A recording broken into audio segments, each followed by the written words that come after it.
We have one more method of solving quadratics, and that is called the quadratic formula. Sometimes if you either don't have a graph or don't want to solve by graphing, the quadratic formula will be helpful. Also, if you are trying to factor it and you come up with a prime trinomial and you cannot factor it, the quadratic formula is going to be your friend. So let's see. Here's the quadratic formula. It's solving for x. It's telling you your solutions. X is equal to negative b plus or minus the square root of b squared minus 4ac all over 2a. In the quadratic formula, we have this thing called the discriminant.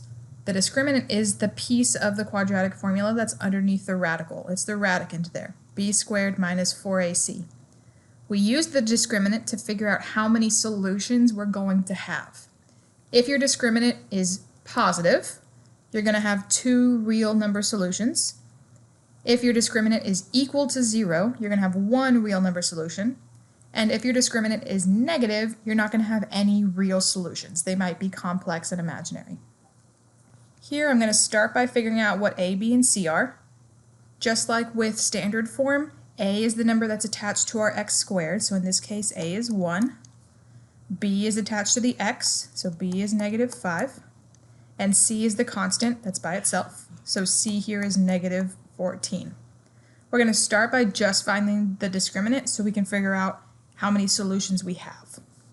Our discriminant, b squared minus 4ac, so I need negative 5 squared minus 4 times 1 times negative 14. Negative 5 squared is positive 25.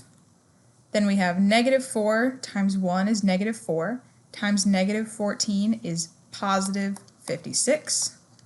And then when we add those together, we get 81. So our discriminant here is 81. That's a positive number, so that tells me I'm going to have two real solutions. So now let's figure out what those roots actually are. Here's where we get into using the quadratic formula. We're going to say x equals, negate our b value, it was already negative, so now it becomes positive, plus or minus the square root. And remember, this b squared minus 4ac, that was our discriminant, which we already found. So I'm going to go ahead and put that discriminant down there, 81. All over 2 times our a value, which was 1. So we have 2 times 1 is 2. And now we're going to solve this in two different ways. We're going to do one where we're adding and one where we're subtracting.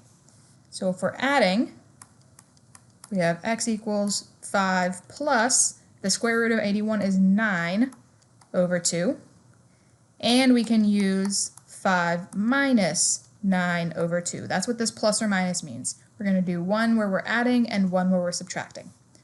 5 plus 9 is 14 over 2, which is 7. So we have roots at 7. And 5 minus 9 is negative 4 over 2, which is negative 2. So these are the two places where our graph is going to cross the x-axis. That would be at an x value of 7 and negative 2.